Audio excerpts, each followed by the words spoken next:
Hello and welcome to the Armin Show podcast. Science, people, creativity, learning more, and also panels, multi-guest episodes, which is something we like very much on the show. On this one here, we have a special one. We have both authors of this fine book behind their screens. They join me today. We have Emily Weinstein and Carrie James. Emily and Carrie, welcome to the show. Armin, thanks for having us. Yeah, thank you so much for having us. I'm glad to have you both on. For informational purposes, Emily Weinstein, Emily right there, is a research director at Project Zero at Harvard and a lecturer at the Graduate School of Education. Carrie, on the right there, which it should be on the right on the video, is a sociologist and principal investigator at Project Zero at the Harvard Graduate School of Education and also author of, I think, 2014 book, Disconnected. This is wonderful. Now, the first thing I wanted to check in on before we get into the book material is, how'd you two meet? Because collaborative efforts are a big deal, and when people partner, it's a game changer. Emily, how did you two meet?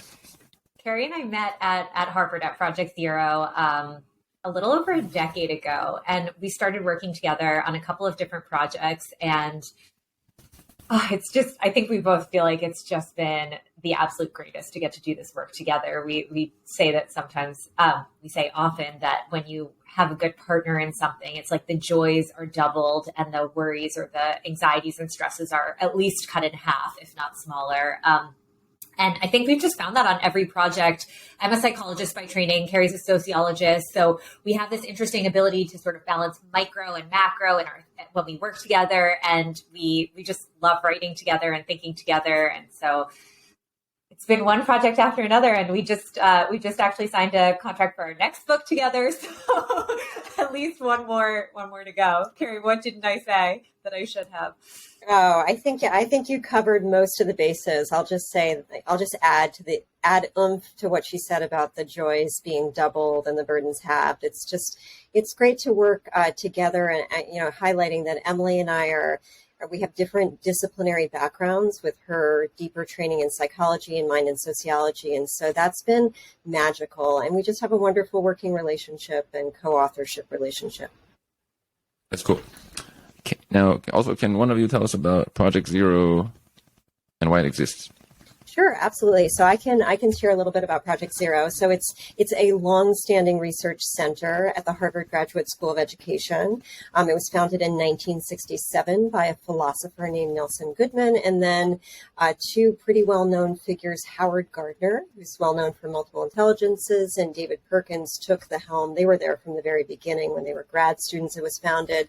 But really, the name Project Zero, people often ask us about. It's really about the power of leaning into topics and areas where there's zero or very little widespread, general, communicable understanding of a given topic. And so at the beginning, Project Zero was actually founded to examine and create knowledge about learning in the arts. But, and that work continues, but a variety of different topics are explored by Project Zero investigators, and always with a tradition of leaning into topics that are cutting edge, where there's zero or little understanding, and we want to make headway and share ideas with the world. Which in our case is a perfect context for doing research about teens and screens. We're definitely not at zero anymore, but when we started doing this work, it was just like early days of Snapchat, and there was no TikTok, and so the landscape has evolved really quickly. But for us, I think being in an organizational culture where even if there isn't a big literature review you can do, people see the value if it's something that impacts learning or development in any way, kids' lives and their well-being. There is just a spirit that is worth studying. And so that, I think, has been really important for our work. One interesting thing I take note of is that a lot of both of your study and research is before all these took over. The last few years has really pushed TikTok or any of these social media services, but we're already looking at those things before this was the average morning for a, let's say, 14-year-old or such. And then you get to see it expand, and you're already there. Sometimes it's good to be set up before something is already taking off versus catching it when it's already going, because now you're the person representing that. Behind their screens, a lot of people are on their screens. It's almost a battle constantly right now to not be on the screen versus to be on the screen, and the youth are more affected. Can you speak on the pull that is happening on, let's say, younger people, a 15-year-old right now, to be on their screen versus not be on it? For sure. Before we jump to the poll, we'll just say quickly. So we've been doing this research on teens and screens for over a decade. This book that you held up behind their screens is really the product of this really amazing opportunity we had to collect insights from more than 3,500 teenagers about how they navigate the digital world and what they most wish adults understood. So we had so much fun writing this book and really focusing on breaking down what's myth, what's reality, and how to better understand the experience of today's teens and have better conversations with them as a result.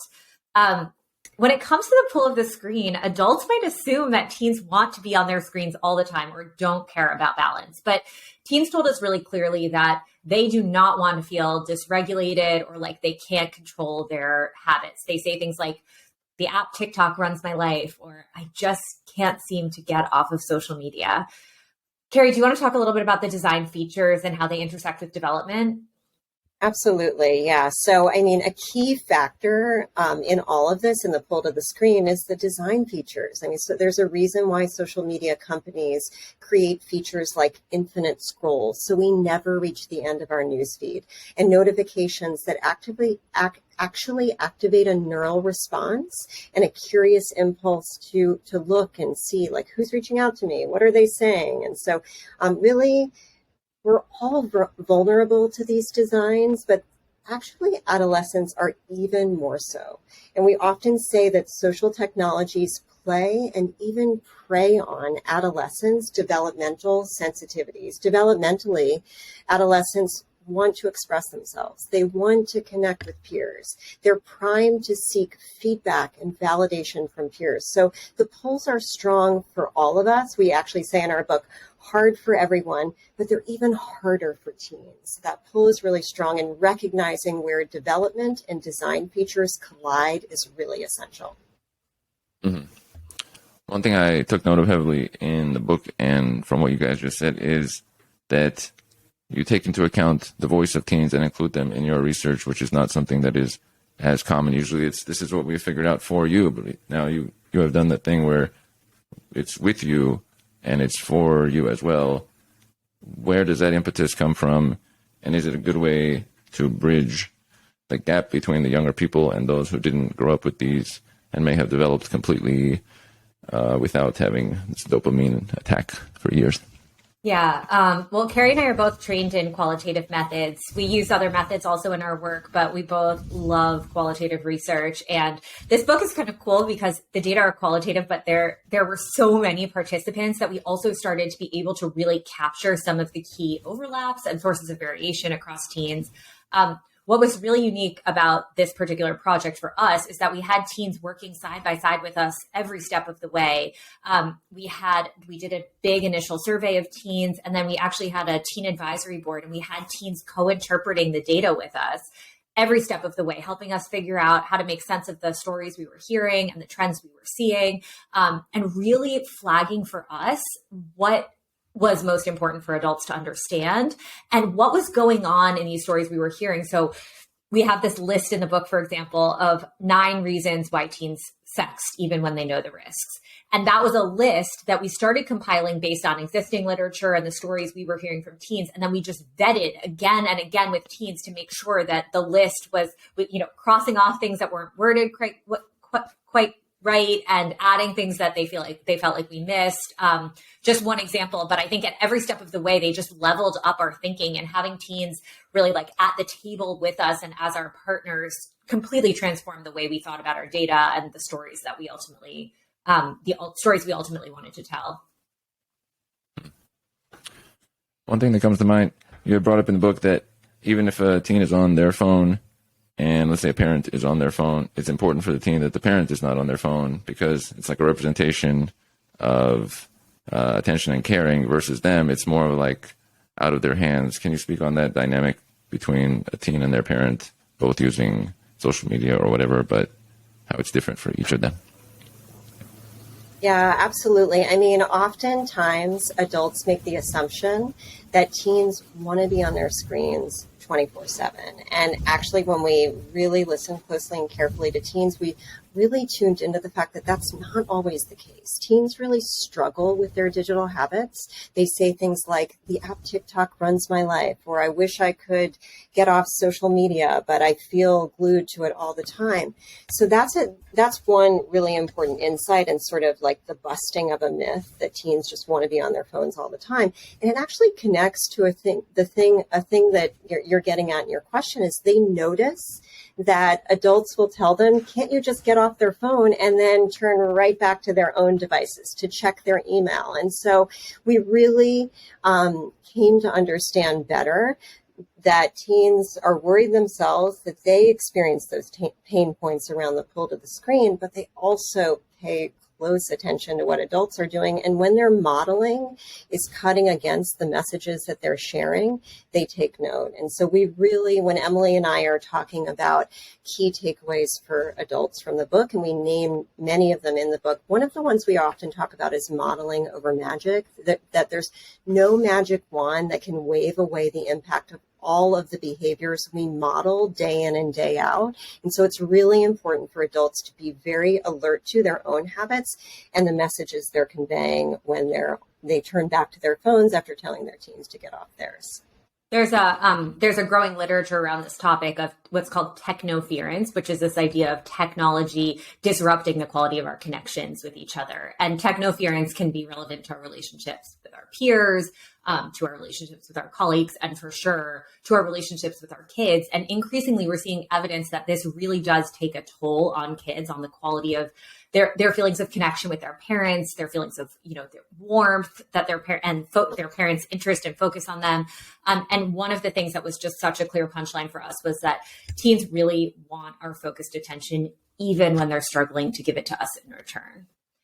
And that we can mistake the fact that they are on their phones for the fact that they don't care about connecting. But so often, again and again, in all different contexts, we heard that there is this like habitual instinct to reach for the phone that almost misleads the people around them, because they actually do want to connect. There's just this kind of instinct, or in some cases, we talk about the digital pacifier concept, this idea in a social setting of using your phone like a pacifier, like a self-soothing tool when you feel anxious. And teens told us about being at a party, and all they want is to talk to someone and not feel like a loser, not feel awkward and on the fringe. And instead, when they're struggling to start those conversations, they reach for their phone so that they can look preoccupied and look busy and look like they're distracted rather than just alone. The problem is that, of course, this backfires because it's really hard to approach. It's harder to approach someone when their eyes are on their phone and they look like they're not paying attention to you. So there are just so many ways that we saw. Carrie shared those quotes that I shared earlier because I think like they just made such an impression on us that we saw that what teens say about their habits are not always aligned with what we think we see when we look on at their eyes glued to the screen. This is true.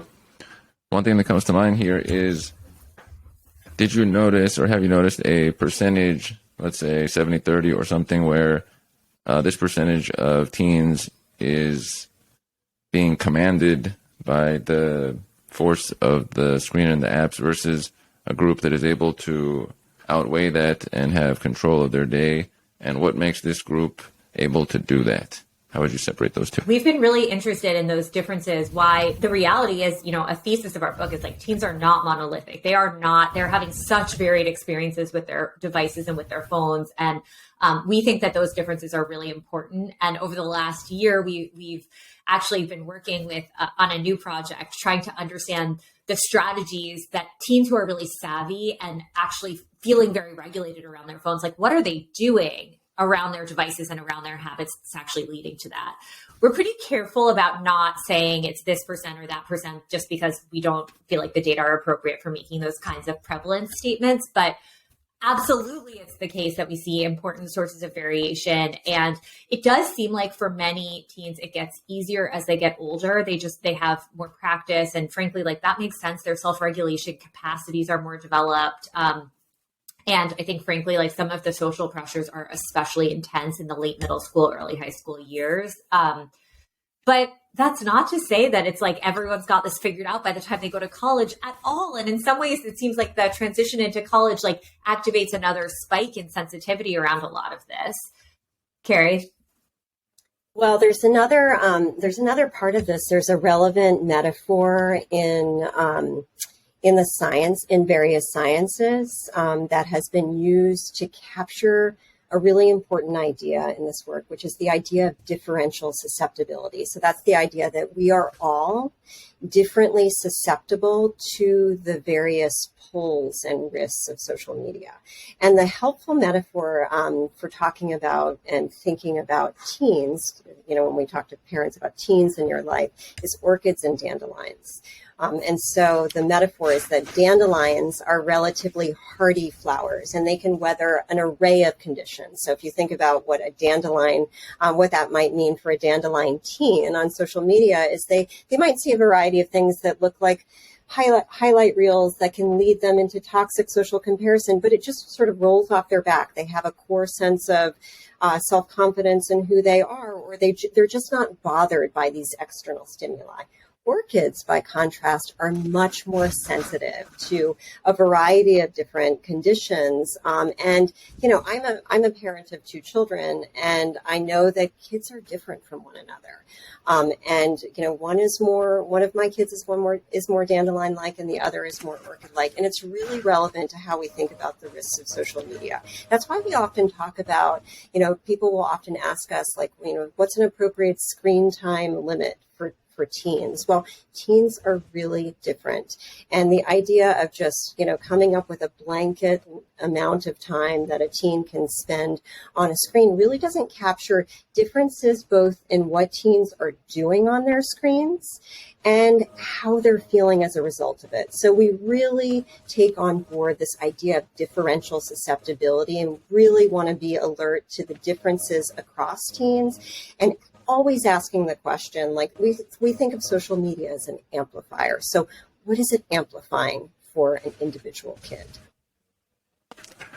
I like that one. I wrote actually about that in my notes, the dandelions and orchids, and I very immediately associated with the dandelion because I found myself to be able to be resilient to any sort of social media impact. But then I feel like if I passed some advice of my own onto the general public, many would have differential susceptibility as you're describing, and so it wouldn't translate with those who are more in the orchid category because they wouldn't have that same built-in, let's say, resilience. That's a big deal for advice or being able to help somebody. I like that you brought that up. Yeah. How'd you come up with that, by the way? We did not come up with that. That is a powerful idea existing across the sciences, and it's used in the media effects literature, and we are drawing on a lot of existing scholarship. That's just an idea that we found helped us put so many of the things we were hearing in context. And worth saying, too, that, it draws this idea that we're orchids or dandelions. But the reality is that even someone who's a dandelion has orchid-like moments and has things that they can feel really sensitive about, and their development can itself be kind of like an orchid moment for people. So there are things that happen developmentally during adolescence. Like maybe you as a 13-year-old were more sensitive than you are now as an adult to certain things. That would be 100%. Very understandable. And so even recognizing that even if we have a pretty dandelion-esque kid on our hands, that it's completely reasonable and appropriate that there might be big moments of sensitivity that they encounter too. That's a great point. Long live 13-year-old self. And true. That's a very good point that you're taking into account of the change. I think that you're a rare individual who said long live 13-year-old self. Yeah, most and of us I love feel that. Like, most of us, I think, are like, thank goodness I'm not my 13-year-old self anymore.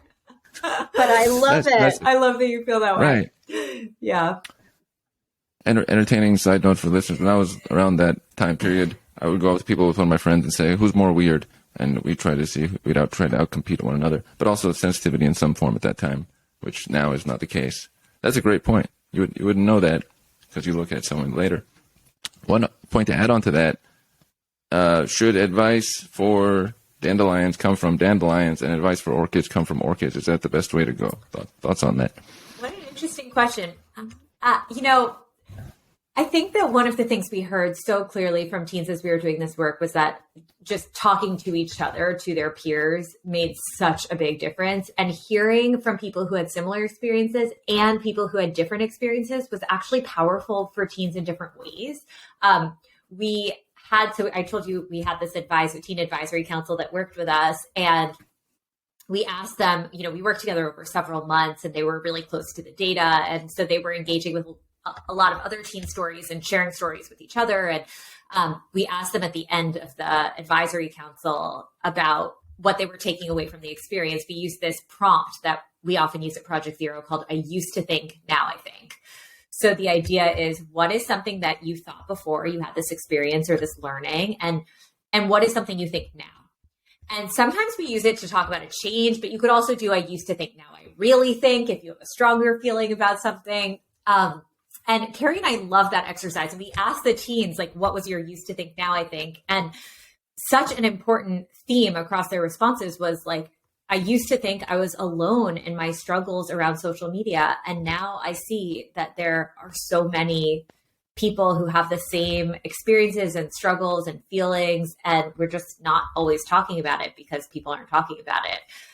At the same time, they also called out the fact that they were so struck by the differences that teens had based on different aspects of their identities and their contexts and their communities. And so being able to appreciate that there are these like really familiar core struggles that teens are having feels so good to feel validated and seen in that way. And yet we can do that and also recognize that teens' experiences really vary, just like all of our experiences vary.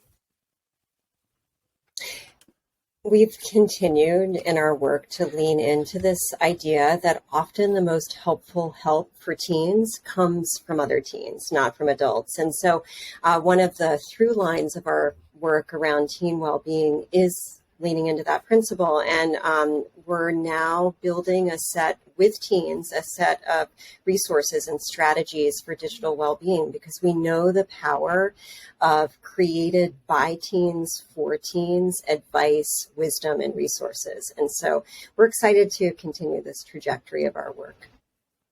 But getting the tips in a vacuum only takes you so far. Like we initially were like, let's just figure out let's compile a list of all the best strategies teens told us help their well-being, and we'll just share it out. But what we actually found as we started working with teens and trying to do that is that what's really helpful is hearing from other people about how those strategies fit into their life and how they came to them. And so maybe a strategy like going through your feed and muting all the people who make you feel bad, like muting or unfollowing accounts that you notice are sparking like really toxic comparison for you. That's a really powerful strategy for some people. But just reading about it on a piece of paper doesn't seem to do the trick for teens. Like there's something really magical about having someone really talk to you about that and tell you about that strategy and why it works for them and how they use it. Two big concepts that come to mind as you're describing is practical, because it's actually into the day-to-day, and it has a high level of empathy. Empathy is a big item I am seeing here across the theme, and I'm sure in the parenting that occurs, which is great. Long live that connection. When empathy is there, suddenly there's no gap. I think empathy removes the gap. For our last point here, can you both speak on how important empathy is to reduce social distance between different groups? Yeah, I'll just jump in and say, I mean, one of the best compliments we've gotten so far about our book is from one of our colleagues who's an expert on empathy. And she read the book and said, like, this book is an incredibly powerful intervention for empathy. Like it really, and we're so pleased that that's the impact that it appears to be having for some readers, because our goal was really to create that sense of empathy, to tell teen stories, to share the insights and the pain points that adults most needed to understand. And so we think that, there's tremendous power in hearing the stories of young people by young people and tuning into some of those particulars as a first step to giving advice. I think that, at the end of the book, we talk about different keys for conversations between adults and teens. And